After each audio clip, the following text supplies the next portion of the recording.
ketemu lagi bersama saya David Saragi di Ngopi, Ngobrol Pintar. Nah, ngopi kita kali ini adalah tentang musik.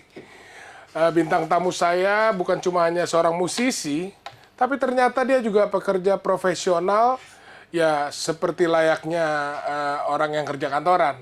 Nah, bayangkan, ya kan? Musisi profesional, tapi juga pekerja profesional. Luar biasa. Dan siapa dia? Langsung aja kita lihat cuplikan berikut ini.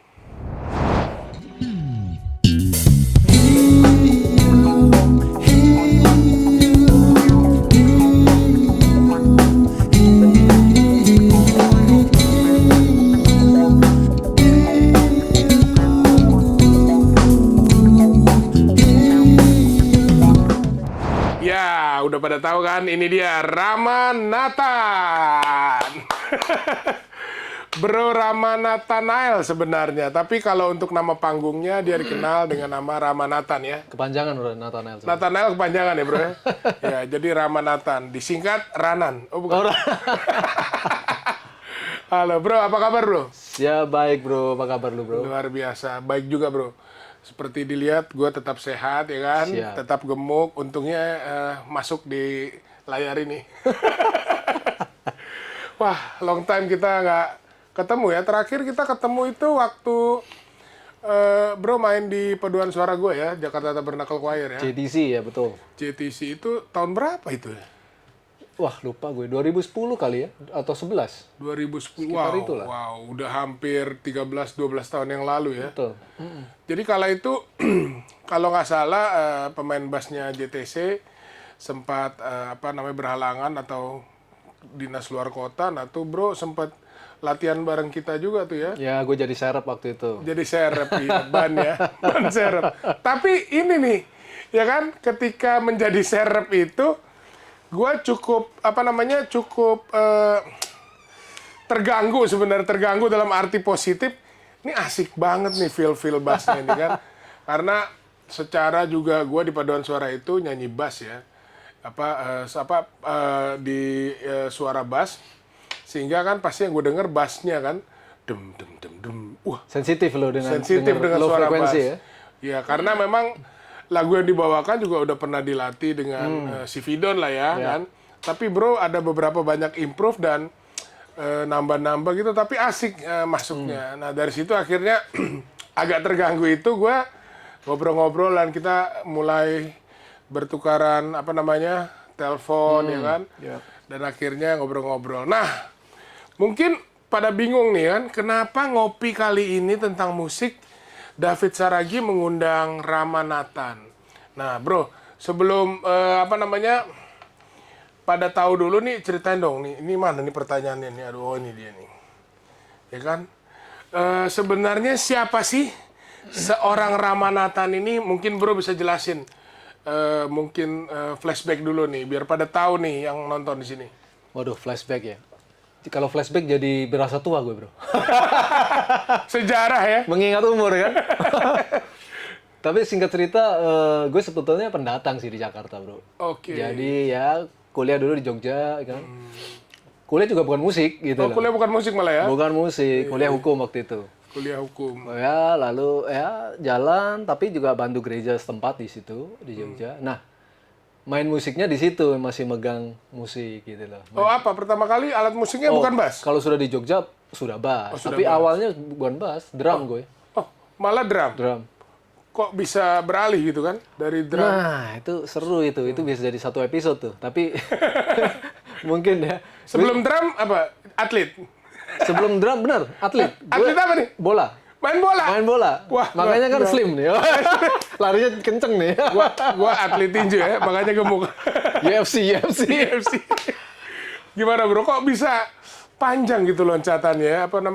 Banyak step-stepnya.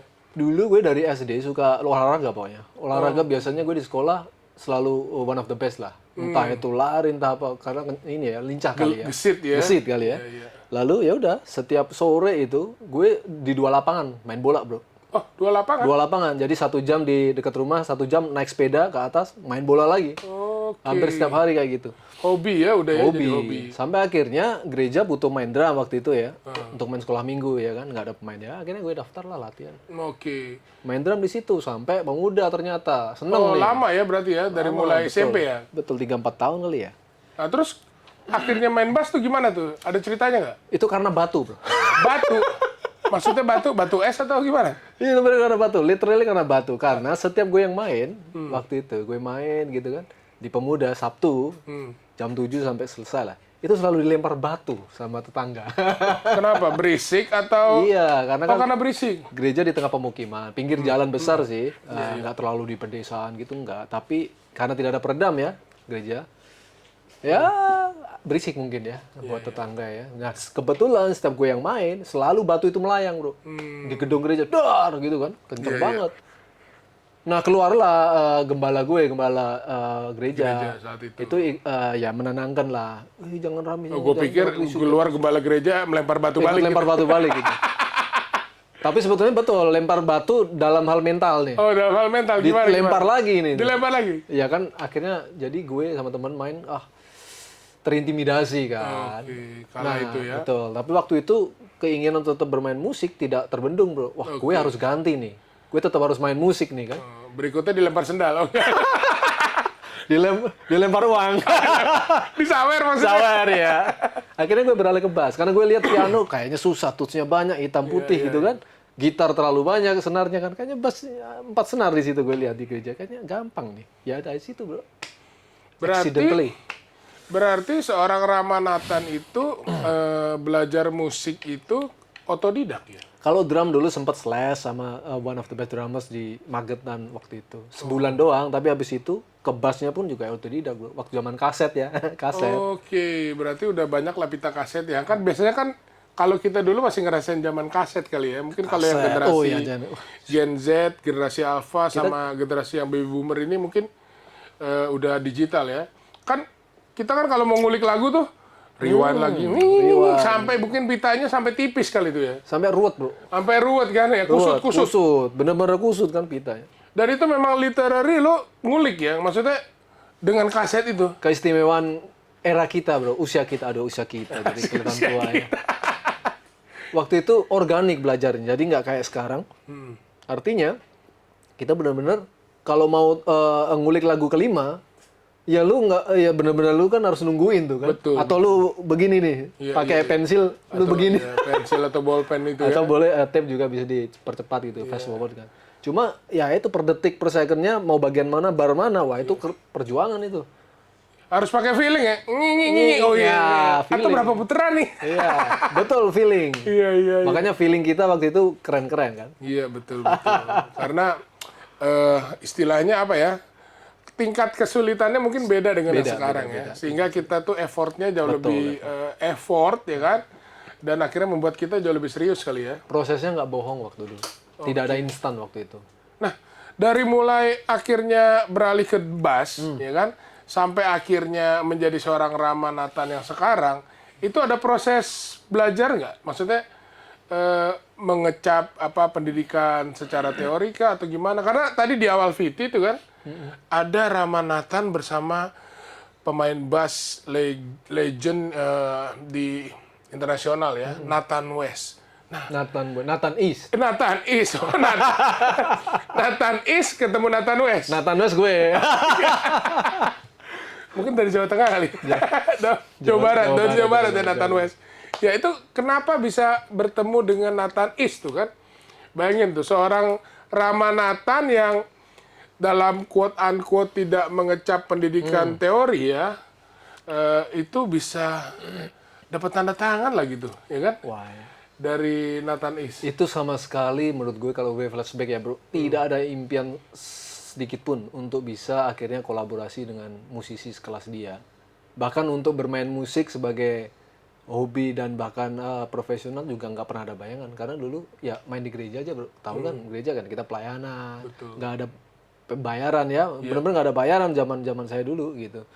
Benar-benar kita ya give the best gitu kan. Latihan-latihan slash juga bayar sendiri, gereja nggak bayarin. Les musiknya bayar sendiri. Iya bayar sendiri, orang tua bayarin. Jadi benar-benar effort sendiri dan itu berlanjut ke bass. Ya puji Tuhan aku dapat sedikit kemampuan mendengar yang baik gitu ya. Meskipun nggak perfect pitch, tapi untuk ngulik tuh cepet gitu loh. Jadi ya udah ngulik sendiri aja. Waktu itu nggak punya bass, jadi punya cuma gitar kopong bro. Oh jadi pakai gitar kopong itu? Latihan bassnya pakai gitar kopong ya, karena kan nggak. Itu 6 senar kan peruntukannya memang untuk gitar betul. kan? Kok jadi bass tuh? Betul. Jadi Mungkin itu yang membuat tangan lo lentik ya? Karena kan jarak bass itu dengan gitar kan beda senarnya kan? Kan kita jadi akhirnya ambil 4 senar di atas ya, Iya, dari betul. gitar kopong itu kan. Ya akhirnya berlanjut. Gue kuliah nggak pegang musik sebetulnya, nggak bermain musik sering banget. Cuma Kuliahnya di gereja. apa tuh kalau boleh tahu? Ya hukum. Hukum. Waduh. Akhirnya tapi tetap berlanjut di gereja. Di gereja, cuma nggak setiap minggu main. Nah akhirnya kenapa itu bisa bertemu dengan seorang Nathan Is? Nah, itu selesai kuliah kan, singkat cerita selesai kuliah, interaksi dengan musik secara live jarang sebetulnya. Cuma tapi denger dan nyanyi di rumah sering. Oke. Kadang di gereja nyanyi gitu, sering gitu kan. Jadi ini ya masih terlatih gitu. Ke Jakarta gue 2008. Oke, 2008 tuh Ke ya. Jakarta, apa yang ini yang lucu juga nih kalau dipikir. Yang terjadi adalah gue diterima salah satu perusahaan yang cukup besar di Indonesia. Ya gue jadi kayak pegawai baru lah, yang masih semangat gitu kan. Oke. Masih masa percobaan 3 bulan. Yang gue lakukan adalah gue waktu itu pinjem kartu kredit teman untuk kredit bass bro. Baru kerja, belum ada duit, pinjam kartu kredit temen lo percaya gitu? Untungnya muka-muka dipercaya. Iya. Jadi itu bro, artinya kalau gue flashback, nggak bisa lari dari musik ya.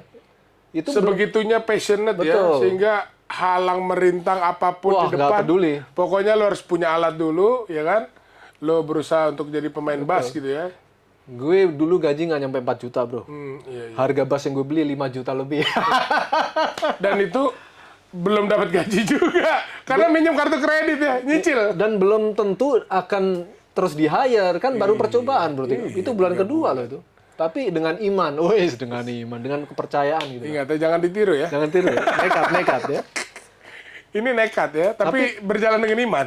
Tapi ternyata luar biasa. Begitu gue datang tuh bass, diantar temanku ambil bass, oh gila, akhirnya setelah sekian lama nih, beli dengan duit sendiri, bangga kan bro. Iya.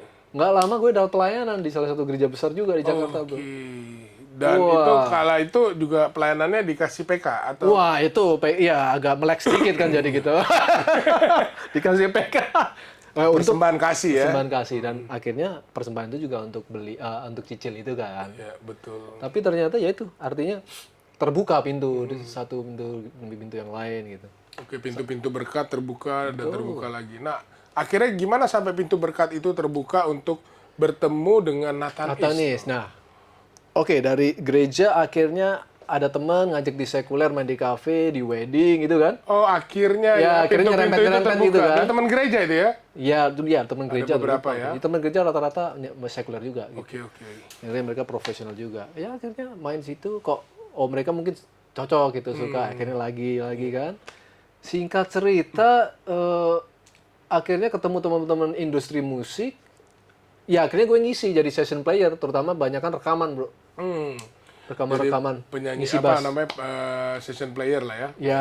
Ya terkadang live juga, cuma kan ngasih kerja juga kan, jadi bagi waktunya harus pintar-pintar sih. Weekend lah ya. Atau kalau ada event gede, cuti pak. Cuti gitu, cuti. Alasannya cuti sakit, padahal manggung kan. Cuti sakit, kamu sakit pak kalau saya ngambil job ini. Aduh, gimana dong? Itu udah 3 kali gue tanya gimana ketemu Nathan Is-nya. Ya gue nggak jawab ya, karena terlalu panjang. Tapi gini, akhirnya gue les bro, waktu itu sebelum pandemi ya. Les apa nih maksudnya? Les bass. Dengan?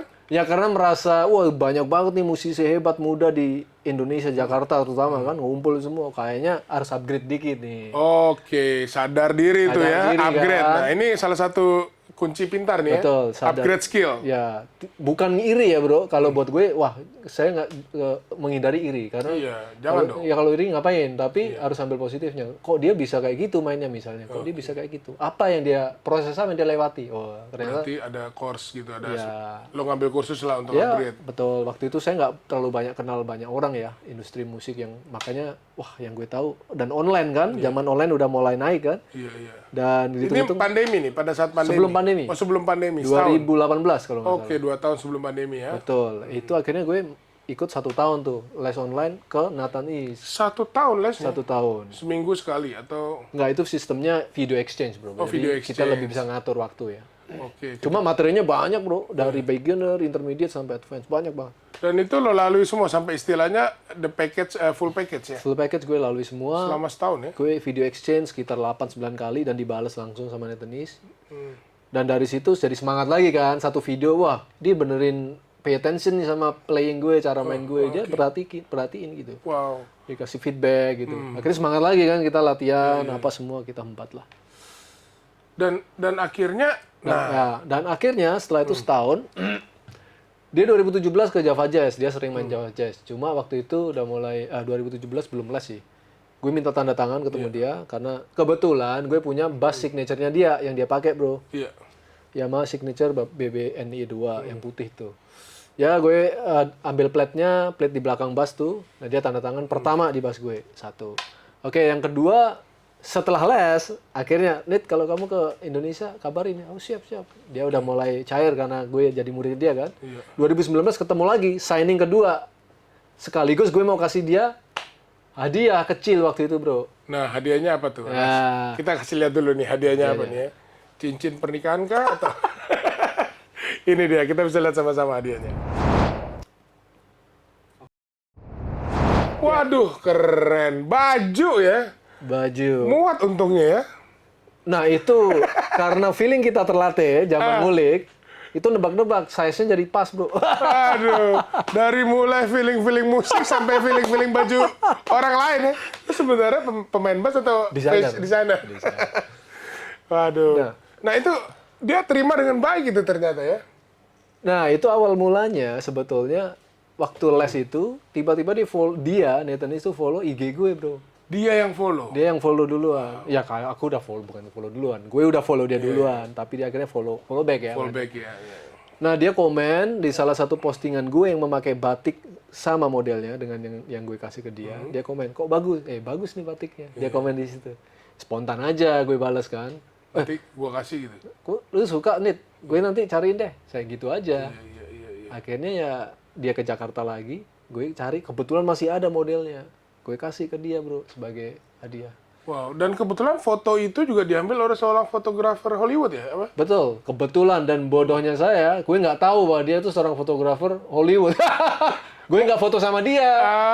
Aduh. Tapi namanya tahu dong, nanti kita tayangin kan. ya. Itu part of ini loh, acknowledgement. Knowledge kan? betul. Iya. Karena dia ya. Sebenarnya teman baiknya Nathan juga ternyata. Oke, dan Gitu. dia terkenal lah ya. Itu terkenal, dia fotoin apa yang Les Samurai itu siapa tuh? Si Tom Cruise, yang lain, ya sekelas-kelas itu lah. BTS film ya. Film-film, betul.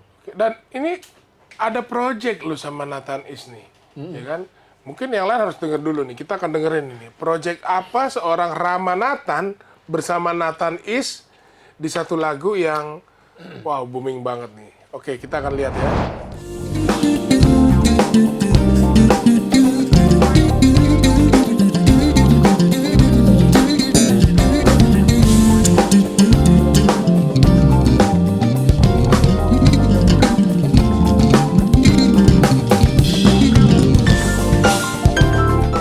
Wih, bro, gue tuh sebagai seorang penyanyi paduan suara dan akapela juga, yang namanya skate itu kan cuma vokal, ya kan? Setahu gue Algerau ya, Aljero, betul. Ya, Aljero. dulu lagunya apa yang Spain. Nah, itu kan skate ya kan? Nah, ini ada yang namanya bass dengan skate dan lo muncul lagunya judulnya apa? Batik Skate. Batik skate. Itu terinspirasi dari mana tuh, bro? Gara-gara baju batik yang lo kasih itu? Atau gimana? Lu bener banget sih. Lu Bener ya tebakan gue? banget. Ini memang pintar hostnya ini. Iya, Makanya kan ngopi, kan ngobrol pinter. pintar. Hostnya harus pinter, mudah-mudahan penontonnya nonton tambah pinter, bro. sama pintar. Betul. Betul, bro. Jadi ya karena akhirnya dia menerima waktu itu di Hotel Borobudur, ketemu sebentar. Karena dia Oh, pas Java Jazz berarti? Java Jazz, betul. Java Jazz, 2019. 2019. Right before pandemic. Oke. Ya Itu kan? event terakhir lah. Betul, event terakhir. Habis itu tutup semua stage. Langsung saya kasih, gue tidak expect apapun. Yang penting dia udah terima dan dia langsung pakai dengan antusias. Coba waktu itu. Iya. Dia coba. wah dia seneng, langsung dia peluk gitu kan. Terus gue bawa istri sama anak gue, foto bareng, selesai. Gue juga kebetulan main Java Jazz waktu itu, ya di stage kecil, gue jalan, dia yang juga jalan. Terus gue kejar show dia terakhir di Java Jazz, karena waktu itu dia harus langsung terbang ke Tokyo. Wow. Setelah gue main, gue langsung kejar di stage-nya dia. Gue kaget bro. Kenapa? Nggak pakai baju?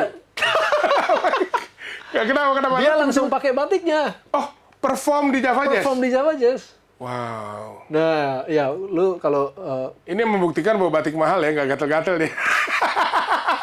itu one of a kind memang batiknya sih. Terus akhirnya lu kaget juga ya? Ya kaget bro, kan Lu nonton ya, masalahnya kan lu nunggu perform dia terakhir ya? betul.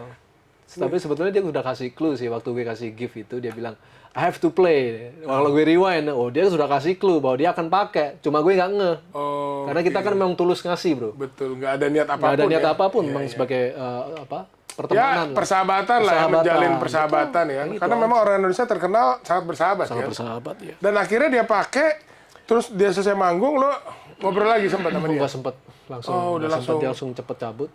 Tapi dari situ ternyata ada inspirasi yang gue dapet, yaitu wah kenapa nggak kita coba ini ya, bikin lagu. Karena waktu itu pandemi kan, nggak lama bro, pandemi, all stages closed. Iya, betul. Kita nggak bisa main, Semua industri itu istilahnya tiarap lah ya. tiarap ya. Termasuk gua juga ya sebagai pemain film tuh hampir Wah. 10 bulan lah nggak dapet job, ya kan. Terus bro kala itu melakukan apa tuh? Ya akhirnya salah satu cara gue untuk survive waktu itu menjaga mental dan imun tubuh ya, berkarya bro, Oke, biar waras ya. biar waras. Karena di rumah mulu kan stres ya. Betul, dan itu pandemi itu merupakan berkat juga buat gue karena akhirnya gue berani berkarya. Oh, Karena nggak ada pilihan lain. oke. Berarti ini karya lo pertama nih? Yang ketiga, Oh, yang ketiga. Ya. Awalnya yang awal pertama. awalnya indie. Oke, indie. Nah, Gue gimana coba kompos ceritanya lagu nih indie. pada saat pandemi ini? Ya, akhirnya dua dan ternyata teman-teman suka gitu kan. Yang dua single pertama gue indie sama teman-teman. Akhirnya yang ketiga ini ada teman gue Anjuan yang salah satu co-composer yang nulis lagu Batik Skate, gue sama Anjuan Julio main gitar yang talented banget itu. Itu akhirnya kita bikin itu dan ngobrol-ngobrol, coba kita Natanis aja. Coba mau nggak ngisi? Ya, who knows gitu. Iya, iya. Biar kita tetap sane ya kan bro, di tengah insanity. Insanity. Akhirnya gue beranikan diri untuk bertanya sama Netinis, Nit, lu mau nggak join? Lo DM dia tuh ya? Ya, gue kebetulan ada nomor pribadi dia, gue Oh, oke, kontak. oke. Lu mau nggak join? Ini. Kagetnya, surprisingly, dia bilang, ya why not? Langsung dia kasih nomor manajer dia. Nah itu yang akan bikin bergetar. Wah gila, gue tanya ini bukan sembarangan. Kalau dia udah kasih ke manajer, berapa gue harus bayar dia kan? Oh, itu yang dipertanyakan?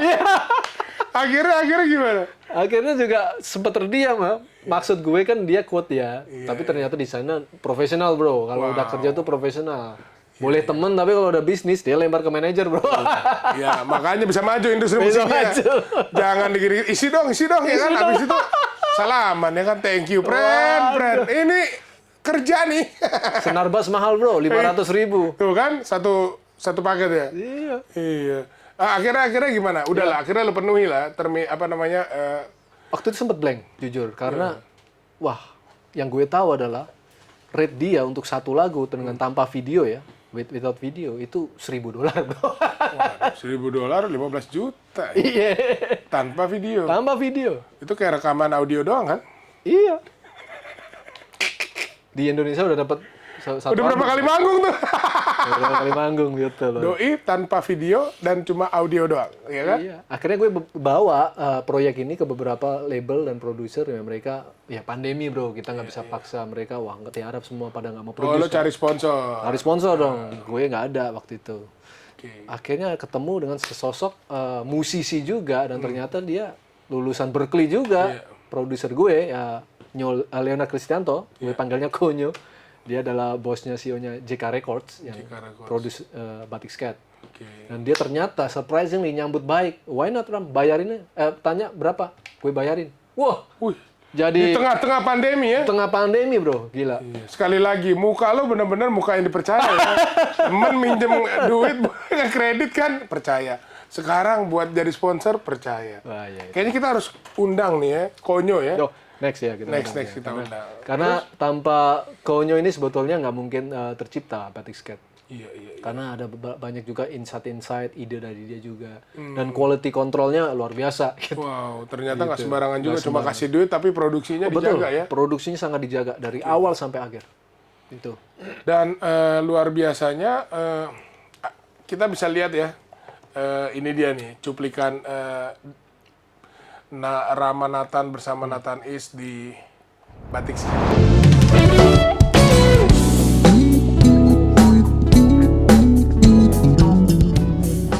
Wow, gila, luar biasa ya. Udah lo yang ikut nyanyi, Nathan Is juga. Wah, itu. Wih, itu kudu latihan berapa lama sih, bro? Ada latihannya kah atau kirim partitur aja atau gimana? Ini hebatnya ke profesional ya, bro. Ini baru gue tahu nih, kerja dengan seorang profesional main bass dari umur berapa dia? 6 tahun kali ya. Nggak 6 tahun juga udah belajar musik, cuma perform live dengan artis gede dia dari 14 kalau nggak salah dengan artis gede. Jadi gue cuma kasih demo, ya gue tulisin, bahkan ada beberapa tuti yang gue bikin closingnya, endingnya.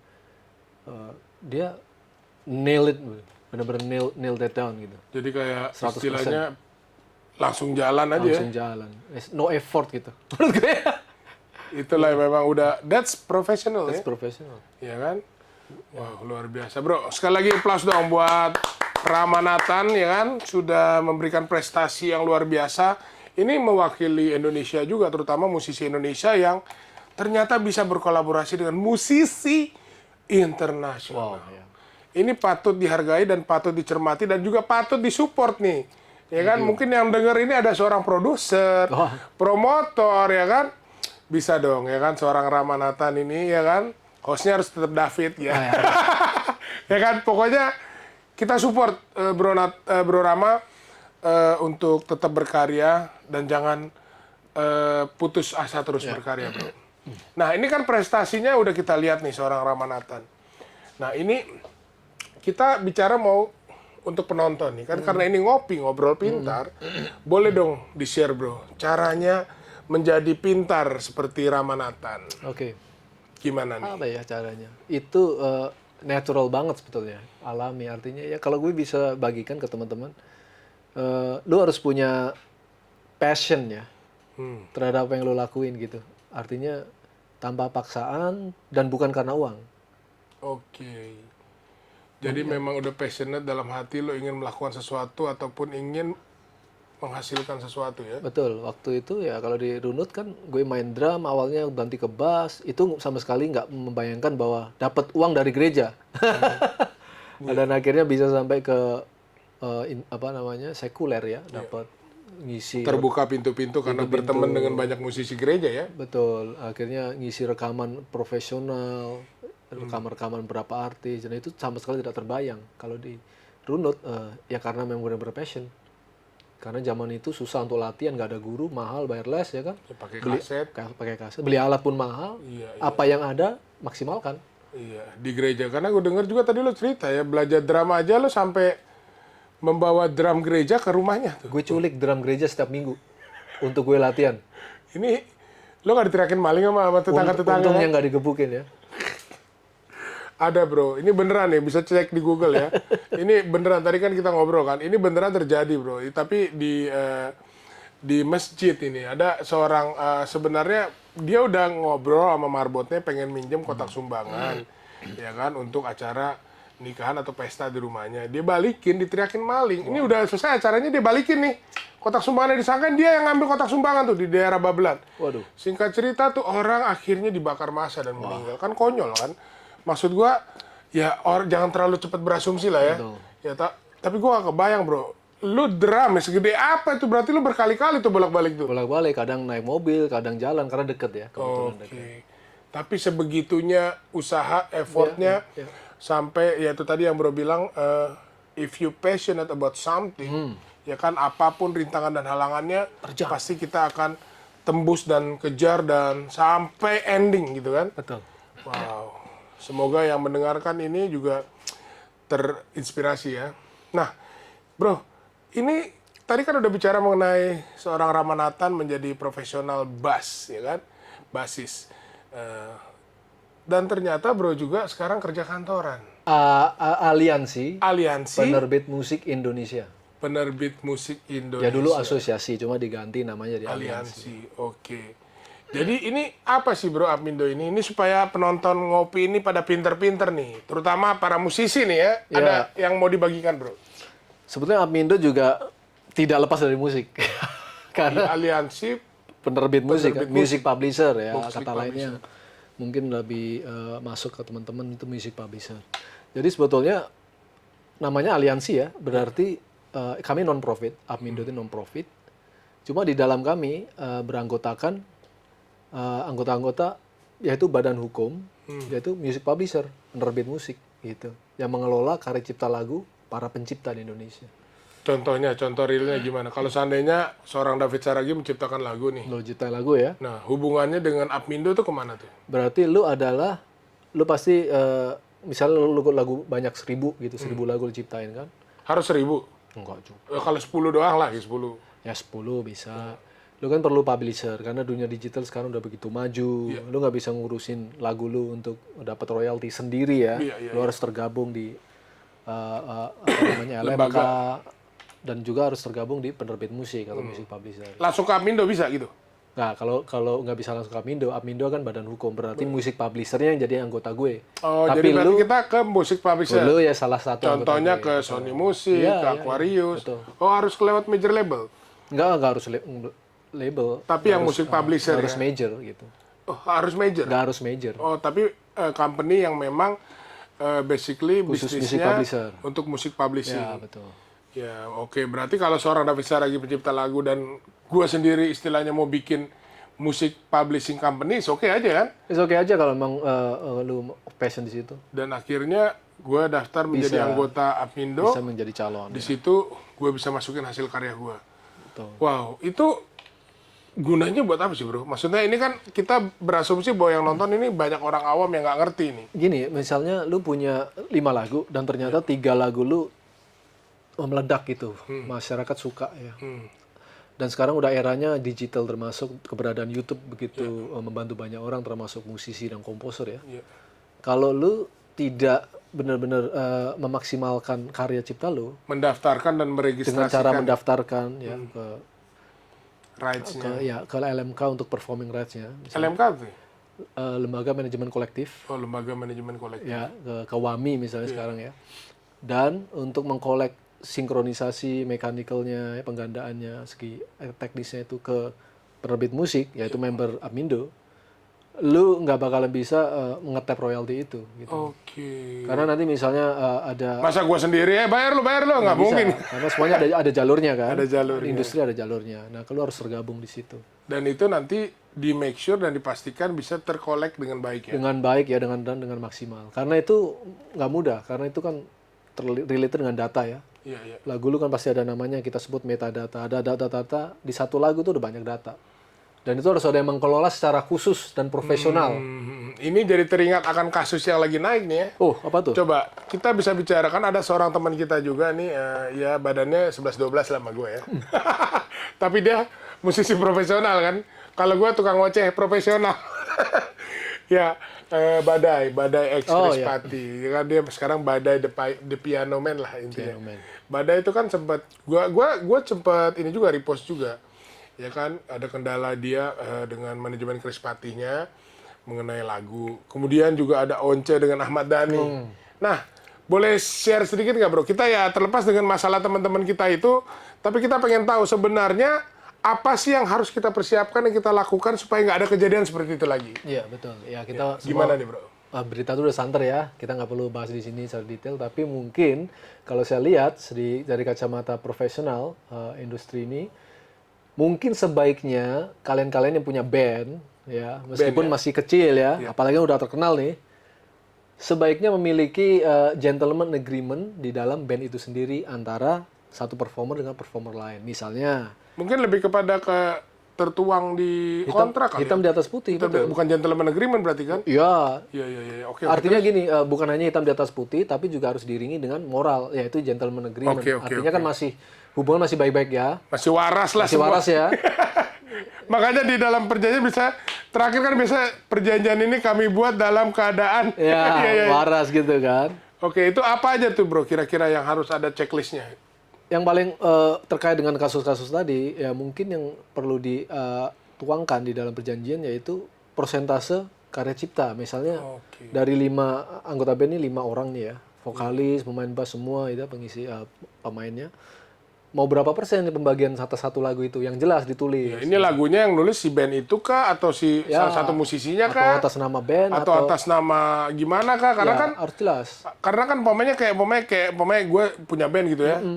Gue punya lagu nih. Tapi kadang-kadang kan dari sisi musiknya dikulik bersama tuh kan. Betul. Nah, itu Jadi merasa memiliki akhirnya Ya. semua. Giliran bagi-bagi duit aja masa milik gue. nah, harus rata kan? Nah, terus gimana? Itu berarti harus tertuang secara jelas di kontrak. Jelas, berapa persen. Yang Berapa penting persennya? Ya, let's say umpamanya contohnya karena gue pencipta lagunya 50%. 50%. Teman-teman gue yang sisa 4, 50, tinggal bagi 4. ya, tinggal bagian misalnya yang bisa seperti itu. Dan itu harus dituangkan secara jelas. Dan juga nanti ada exit clause-nya di dalam itu. Exit clause artinya gini, kalau misalnya seandainya udah bosen nih lu di band lu keluar, penting lu tuh mau ya. solo karir kan, atau bahkan lu karena lu kebanyakan ini nih jalan-jalan nggak pernah latihan, lu didepak dari band.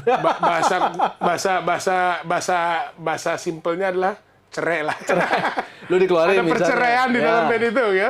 Lalu setelah lu terpisah dari band itu, Apa?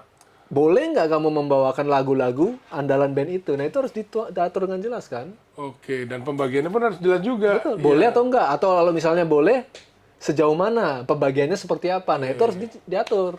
Contohnya umpamanya gue udah keluar terus lagu gue masih dinyanyiin, wah Ya. kan tapi lu udah nggak di sini Fit, kan jadi akhirnya clash. Ya. Ya, mungkin kalau ada exit clause-nya itu maksud lo mungkin lebih kepada kalau seandainya nanti exit tidak fit jadi nggak 50% lagi umpamanya gitu, di split lah. Mungkin, bisa kan jadi. bisa. Jadi pokoknya semua diskusikan menjadi gentleman agreement itu ya. ya. Jadi sama-sama saling Menjaga lah menjaga dan menguntungkan lah ya. Karena udah menjadi komoditas bisnis ya. Artinya kalau nanti begitu keluar dari band, ternyata harus sampai ke pengadilan juga nggak worth it sebetulnya kan. Sayang ya.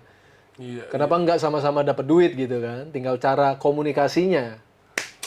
Ini dia, inilah jawaban sebenarnya atas kejadian yang ada ya. Tapi sudah terjadi ya, biarlah mereka Jadi menyelesaikan. pembelajaran lah ya. Semoga teman-teman kita yang punya masalah itu tadi yang kita udah sebutkan untuk Mas Dani, Mas Once, Bang Once dan juga Badai semua cepat berlalu. Loh kok kayak Badai cepat berlalu ya? Judul lagu ya.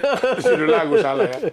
Jadi yang pasti sebenarnya kita bisa prevent, mencegah. Bisa mencegah. Ya kan? Nah, oleh karena itu ini benar-benar ngopi yang cakep nih tentang musik ya. Ngobrol pintar tentang musik bersama Rama Nathan.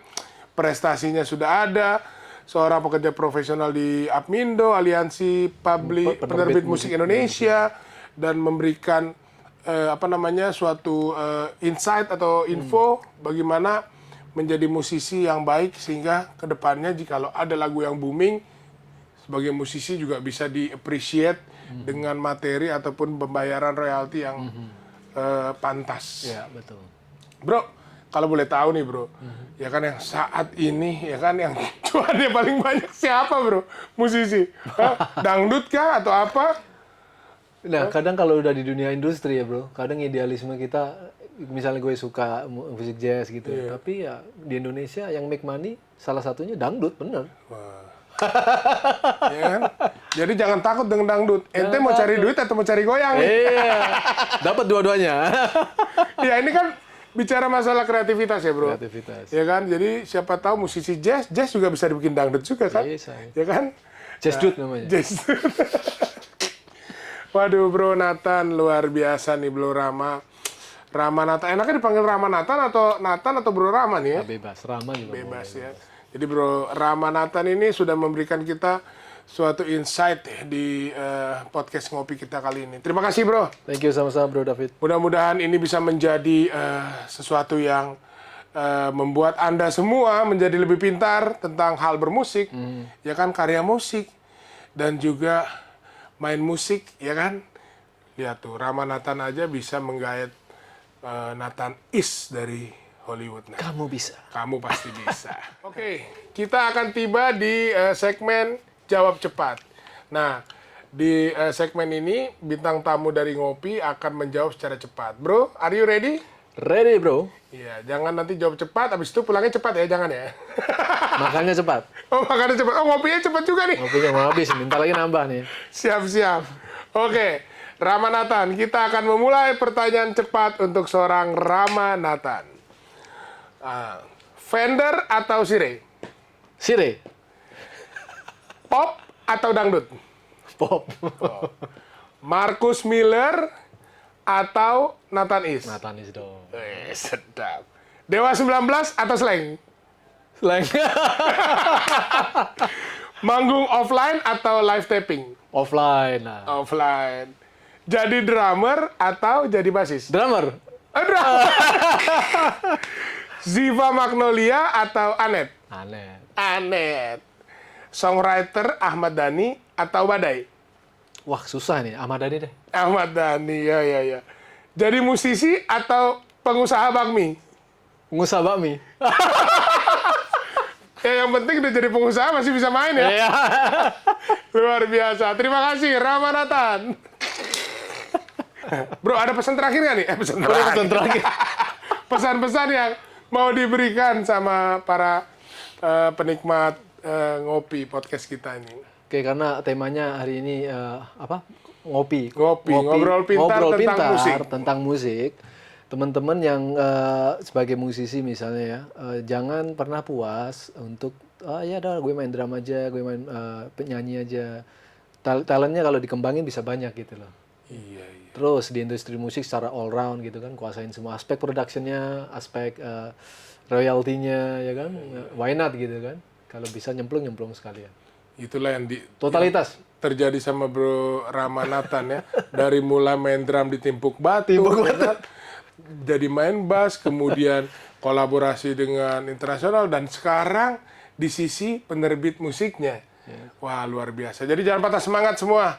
Ya kan, masih ada waktu, masih ada tenaga, masih ada kreativitas. Dan saya David Saragi, mohon pamit di Ngopi, Ngobrol Pintar bersama Rama Nathan. Sampai ketemu di Ngopi berikutnya. And cut.